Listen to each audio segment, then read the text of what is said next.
काही दिवसापूर्वी भाजपामध्ये इतर पक्षांचे नेते आणि कार्यकर्ते भाजपात प्रवेश केला आणि त्या भाजपाच्या उपऱ्या नेत्याच्या आणि कार्यकर्त्याच्या प्रवेशाने भाजपामधला मूळचा कार्यकर्ता मात्र डिस्टर्ब झाला. ज्या कार्यकर्त्यांबरोबर आम्ही मागील पंचवार्षिक निवडणुकीमध्ये 2 हात केले, त्याच्याबरोबर 2 हात करून निखाऱ्याची निवडणूक लढली, त्याच नेत्याचा किंवा त्याच कार्यकर्त्याचा पुन्हा आम्ही त्याच बॅनरखाली प्रचार करायचा का, हा तात्विक मुद्दा घेऊनच अनेक कार्यकर्त्यांनी बंडाचं निशाण उभारलं. त्यापैकीच एक आहेत प्रभाग क्रमांक 5चे उमेदवार. बंडखोरी केली आहे हे अगदी स्पष्ट आहे, पण बंडखोरी मागचं मूळ कारण काय असेल? गेल्या 10 ते 15 वर्षापासून माननीय आमदार विजयकुमार देशमुख यांच्या नेतृत्वाखाली आम्ही भारतीय जनता पार्टीचं बाळे परिसरात काम करत होतो.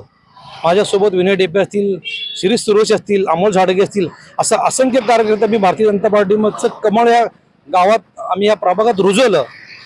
आणि ऐन वेळेस जे लोक विधानसभा असू, लोकसभा असू, मोदी साहेबाला, देवेंद्र फडणवीस साहेबाला आणि आमचे नेते विजयकुमार देशमुख यांना एकेरी भाषेवरून शिवीगाळ केली, अशा लोकांना पक्ष प्रवेश देऊन आमच्या विरुद्ध ज्यांच्याशी आम्ही 2 हात केलं त्याच लोकांना तिकीट देऊन आमच्यावर घोर अन्याय केला. त्यामुळे आम्ही बंडखोरी केलं. हो, आम्ही बंडखोरी केले. कारण छत्रपती शिवाजी महाराज मोगलाच्या विरुद्ध आवाज उठला, त्याला बंडखोरी म्हणत नाहीत. तुकाराम महाराजांनी सुद्धा बंडखोरी केली अज्ञानाच्या विरोधात, समाजाच्या विरोधात.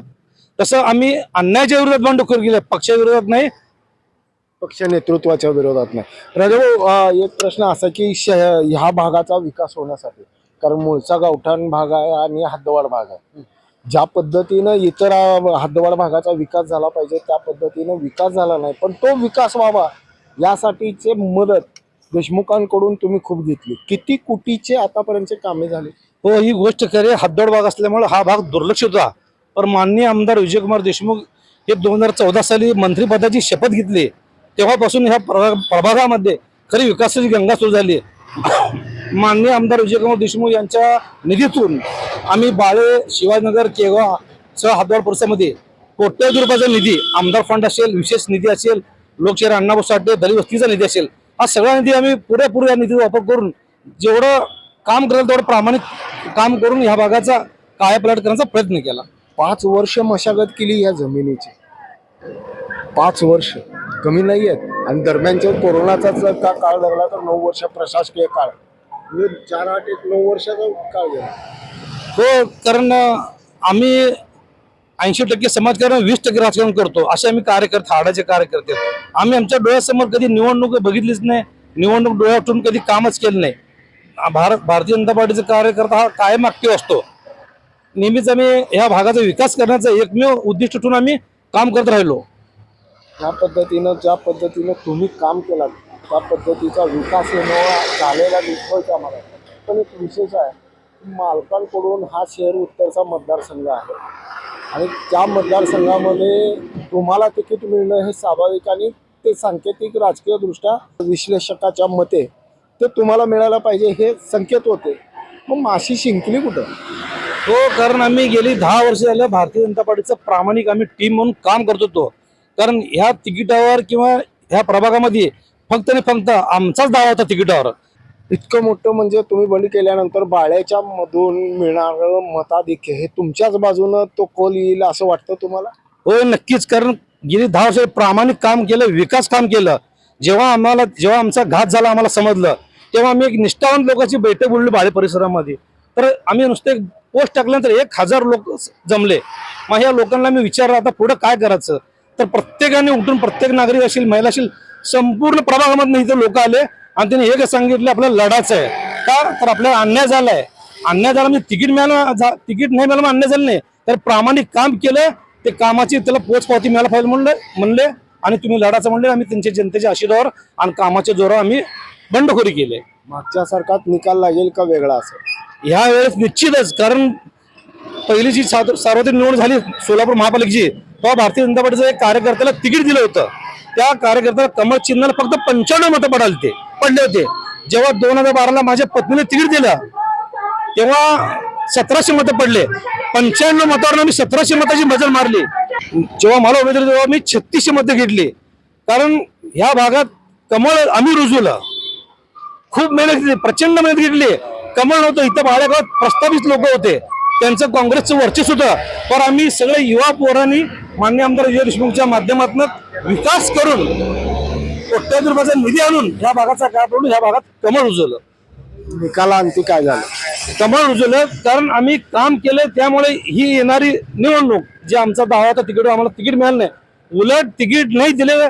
त्यामुळं आमच्या गावात असंतोषी लाट पसरली आहे, लोकांचा संताप वाढलेला आहे.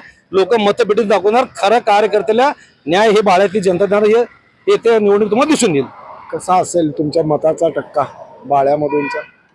संपूर्ण बाळे नाही, बाळे असतील, केगाव असेल, शिवाजीनगर असेल, शिवाजीनगर तांडा असेल, महेशनगर असेल, किती आहे एकूण मतदान? एकूण बाळे परिसरामध्ये 10,000 मतदान आहे आणि केगाव शिवाजीनगर तांडा परिसर धरून एक 4,000 मतदान आहे. म्हणजे यंदाच्या निवडणुकीमध्ये पक्षनिहाय सोडून मतदान करतील. हो, इथली जनता माननीय आमदार विजयकुमार देशमुखवर प्रेम करते आणि त्यांच्या कामावर प्रेम करते. त्या कामाच्या जोरावर आम्ही निवडणूक लढवालो. इथं ही महापालिका निवडणूक व्यक्तिगत जास्त केंद्रित झालेली आहे आणि व्यक्तिगत इथं रोज उठून आपल्याला भेटणार कोण कार्यकर्ता आहे, आपल्या दारात येऊन आपलं काम करणार कोण आहे हे बघतील या भागातले लोक. त्यामुळे आम्ही पक्ष जरी आमच्या चिन्ह नसलं, हे लोक आमचे चिन्ह चोरलेत, आमचा पक्ष चोरलेत, तरी सुद्धा आमची जनता, आम्हाला बाहेरली जनता नाही दिली, आम्हाला एक खात्री आहे. नक्कीच. आणखी एक बाळ्यामध्ये चेहरा आहे आणि ते म्हणजे ढोपेंचं. मी त्यांना विचारेन की बाबा तुम्ही देखील इच्छुक होता आणि तुम्ही देखील मागणी केली होती पक्षाकडे. आम्ही इच्छुक होतो व आम्हाला न्याय देखील दिला होता. माननीय आमदार विजयकुमार देशमुख मालक यांनी आमचा एबी फॉर्म तयार होता. कारण का माजी शहराध्यक्ष नरेंद्रजी काळे यांनी आम्हाला फोन करून आमच्याकडून जे आम्ही फॉर्म भरला आहे त्याची डिटेल मागवली होती. त्यामुळे आम्ही निश्चिंत होतो.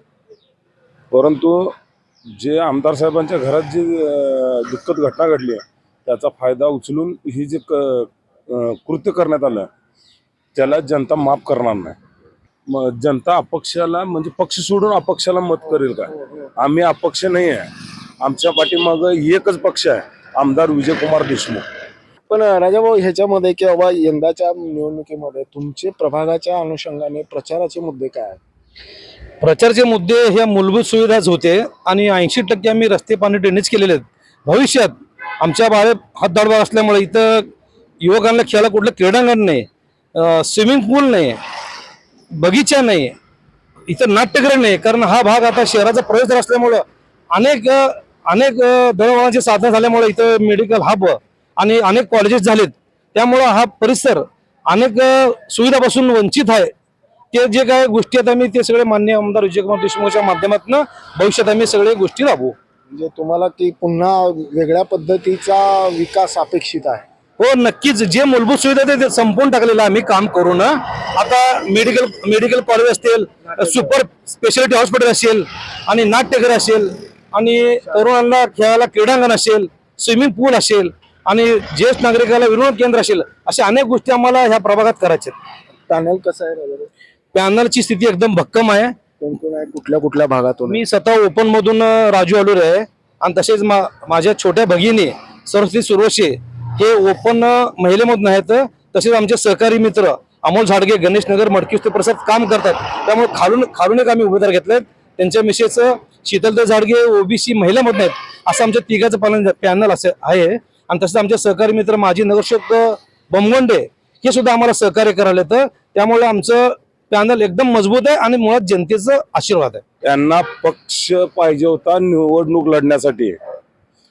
आज त्यांना पक्ष मिळालाय, परंतु त्या पक्षावर प्रेम करणारे लोक ही त्या पक्षाच्या कार्यकर्त्याच्या म्हणजे राजू भाऊ आलुरे व त्यांच्या पॅनल सोबत आहेत. आज ती चार पळत चाललेत की आहे ना आमचं कसं होणार, आणि तिकडे गेलाय तर नाही इकडे गेलाय. तुम्ही सक्षम होता ना इलेक्शन लढायला, मग आज ही वेळ काय यायला लागली? नाही, तुम्ही पक्ष जरी चोरला ना मतदार चोरू शकणार नाही. गावचे खूप ग्रामस्थ आणि मोठं घराणं असले, काय आव्हान कराल तुमच्या या मित्रासाठी?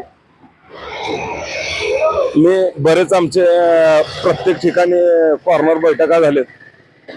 जनतेतूनच आमचा स्टार प्रचारक कोण नाही, कारण का आमच्याजवळ आता सध्या पक्षाचा असल्यावर स्टार प्रचारक कोण नाही. तिथलीच लोक उठतील, तीच तिथली व्यथा मांडतील तिथं झालेलं कामाचं सगळं विश्लेषण करतात आणि सगळ्यांना पटेल ह्या भाषेत सांगतात. जसे ग्रामीणचे नेते असतात ना, बोली भाषेत हा, त्या बोली भाषेमध्ये मांडतात. आम्हाला जिथं जाईल तिथं, आता एक परवाचं उदाहरण देतो. केगावला गेल्यावर आता विरोधक म्हणणार आम्ही त्यांना, विरोधकांना सरळ म्हणलं की काय नाही, इथं फक्त राजाभाऊ चालतंय मग. तसंच तांड्यावर गेलो पण तीच विषय, तुमचं देशमुख वस्तीला गेलो तरी तीच विषय. म्हणजे राजाभाऊ हे नाणं खणखणीत आहे असं वाटतं. अहो, राजाभाऊ ही नाणं ते भट्टीत गरम करून विजयकुमार देशमुख यांच्या भट्टीमध्ये तयार होणारं नाणं सोपं म्हणजे एवढं कमकुवत नाही आहे. तेवढं भक्कम झालेलं आहे. कुठं जरी गेलं, जसा डॉलर सगळीकडे चालतो ना, तसा ही डॉलर आमचा कुठेही चांगला.